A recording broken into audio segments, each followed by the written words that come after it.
आज उसके आगे शुरू करते हैं हम सेक्शन 105H से,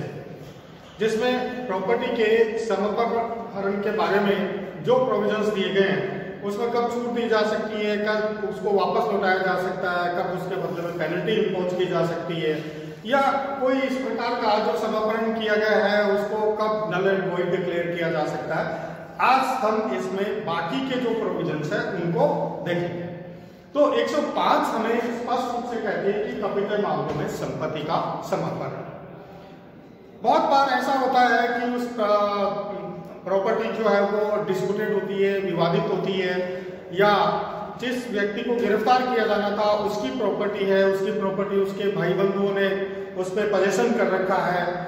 तो ऐसी स्थिति में कोर्ट के आदेश से यदि कहीं से भी पता चलता है कि जिस व्यक्ति के बदले में या जिस संपत्ति के बदले में या जिन कूटरचित दस्तावेजों के बदले में किसी संपत्ति का समपहरण किया जाना है, ऐसी स्थिति में न्यायालय के आदेश से उस संपत्ति को समपहरित किया जा सकता है। 105I जो है वो समपहरण के बदले में जुर्माने के बारे में प्रावधान करती है। जब हम देखते हैं कि कोई इस प्रकार की प्रॉपर्टी है जो व्यक्ति के काम में आ रही है, लगातार काम में आ रही है, और उसको वहां से हटाया नहीं जा सकता, खुद नहीं किया जा सकता। मान लीजिए जैसे किसी व्यक्ति की कोई शॉप है, कोई दुकान है, और उससे उसका रोजगार संचालित हो रहा है, उसके परिवार का, उसके बच्चों का लालन पोषण उसी शॉप से हो रहा है, और ऐसी स्थिति में अगर उसकी शॉप को जब्त किया है, समपहरित किया है, यदि वो व्यक्ति उस पोस्ट के बदले में जुर्माना जमा कराने के लिए तैयार हो जाए, तो कोर्ट को ये डिस्क्रिशन है कि ऐसी स्थिति में उस संपत्ति की जब्ती नहीं करते हुए उसके बदले में कोई जुर्माने की राशि इंपोज कर दे उसमें, और ऐसी स्थिति में यदि वो जुर्माना जमा करा देता है तो उसकी संपत्ति को क्या कर दिया जाएगा, मुक्त कर दिया जाएगा। और ऐसी स्थिति में उस संपत्ति को वो काम में लेते हुए, जैसा कि मैंने बताया कि अगर यूजफुल कोई प्रॉपर्टी हो या उसको उसकी जब्ती से उसका रोजगार प्रभावित होगा, उसके बच्चों का लालन पोषण प्रभावित होगा, तो ऐसी स्थिति में उस प्रॉपर्टी को मुक्त करके और उसके बदले में जुर्माने की राशि जमा ले लेगी कोर्ट। तो ऐसी स्थिति में संपत्ति को मुक्त किया जा सकता है। 105 क्या कहता है, अनुरोध पत्र के बाबत प्रक्रिया। कई बार ऐसा भी होता है कि किसी संपत्ति का समपहरण किया जाना है और उसका नोटिस मिला कि संपत्ति को, आपकी संपत्ति को जब्त कर लिया जाएगा अगर आप ऐसा नहीं करेंगे तो। इसका मतलब यदि ऐसा व्यक्ति न्यायालय के आदेशों की अनुपालना नहीं करता है और न्यायालय उसको नोटिस भिजवाता है कि आपकी संपत्ति को समपहरित कर लिया जाएगा यदि आपने ऐसा नहीं किया था, इसके उपरांत जिस व्यक्ति को नोटिस मिला है वो व्यक्ति उस नोटिस के बदले में कोर्ट से अनुरोध करता है, रिक्वेस्ट करता है कि उसकी संपत्ति का समपहरण नहीं किया जाए। कई बार कोर्ट के सामने इस प्रकार की परिस्थितियां होती है कि वो व्यक्ति जो है वो इस प्रकार का अनुरोध जो है वो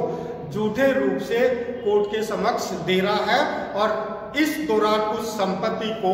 वो खुर्द कर देगा, बेच देगा या दूसरे उपभोग में ले सकेगा। तो कोर्ट को ये विवेकाधीन शक्तियां है कि ऐसे अनुरोध को वो अस्वीकार कर दे। तो जैसा कि आपने इसकी लैंग्वेज में देखा, अनुरोध पत्र के बाबत प्रक्रिया, यहाँ दो चीजें हैं। कोर्ट जैसा कि हमने 105I में देखा कि समपहरण के बदले में जुर्माना लगाया जा सकता है। अगर उसने अनुरोध किया, कोर्ट ने देखा कि भाई संपत्ति को जब्त करना अभी ठीक नहीं है और उसके बदले में जुर्माने की राशि 105I में उसने लगा दी, उसने जुर्माने की राशि जमा करा दी, तो संपत्ति को मुक्त कर दिया। यहाँ वो अनुरोध कर रहा है, गलत प्रकार से अनुरोध कर रहा है, तो ऐसी स्थिति में उसके अनुरोध को अस्वीकार भी किया जा सकता है। इट मीन्स 105I और 105K दोनों को अगर हम सामंजस्यपूर्ण तरीके से देखें तो हम इस निष्कर्ष पर पहुंचेंगे कि ये कोर्ट की विवेकाधीन शक्ति है कि समपहरण के बदले में अनुरोध को स्वीकार किया जाए या नहीं किया जाए। या तो वो अनुरोध स्वीकार करके उसको मुक्त कर देगा और जुर्माना लगा लेगा, या वो उसको स्वीकार नहीं करते हुए संपत्ति का समपहरण कर लेगा। लास्ट सेक्शन है इसकी 105L, इस अध्याय का लागू होना। देखिए ये जो 105 हमने A से और L तक देखा है, ये जैसा कि मैंने आपको बताया था कि सारे के सारे अमेंडेड प्रोविजंस है। अभी अभी जैसे राजस्थान सरकार ने सीआरपीसी में एक अमेंडमेंट किया है, यहाँ मैं पुनः ये उल्लेख करना चाहूँगा आप सबके सामने कि सीआरपीसी चूंकि केंद्रीय कानून है, लेकिन पार्लियामेंट ने स्टेट्स को एम्पावर्ड कर रखा है कि लॉ एंड ऑर्डर को मेंटेन करने के लिए अपने स्तर पर भी वो अपने राज्य के क्षेत्राधिकार के अंतर्गत सीआरपीसी में अमेंडमेंट कर सकती है। तो ये उसी प्रकार का एक अमेंडमेंट है जिसमें 105 के साथ 105A से L तक अमेंडमेंट करके और संपत्ति के समापन से संबंधित, संबंध से संबंधित, वारंट से संबंधित, गिरफ्तारी से संबंधित प्रावधान दिए गए हैं और इनको संशोधन के माध्यम से यहाँ लागू किया गया। तो 105L जो है वो हमें ये कहती है कि इस अध्याय के का लागू होना, कब लागू होगा कब नहीं लागू होगा। देखिए हम देखते हैं कि कई बार हम दूसरे सबऑर्डिनेट क्रिमिनल लॉज भी इनेक्ट करते हैं, यानी पार्लियामेंट के द्वारा, विधानसभाओं के द्वारा दूसरी आपराधिक विधियां बनाई जाती है। अगर 105A उसको कहीं ओवर रूल कर रही है तो ऐसी स्थिति में केंद्रीय सरकार या राज्य सरकार इसके संबंध में नियमों को लागू कर सकती है और ऐसी स्थिति में 105 के अंतर्गत ये जो प्रोविजन हमने बनाए हैं वो परिस्थिति जन्य होंगे, यानी लागू होंगे या नहीं लागू होंगे ये डिपेंड करेगा कि नया जो इनेक्टमेंट आया, नया जो कानून आया, नए जो रूल्स और रेगुलेशंस आए हैं वो किस प्रकार के हैं। तो ये सेक्शन 105 थी,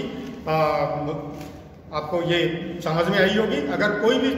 चीज आपको समझ में ना आए तो कमेंट बॉक्स में निश्चित रूप से कमेंट लिखें, आपको रिप्लाई मिलेगा। Thank you.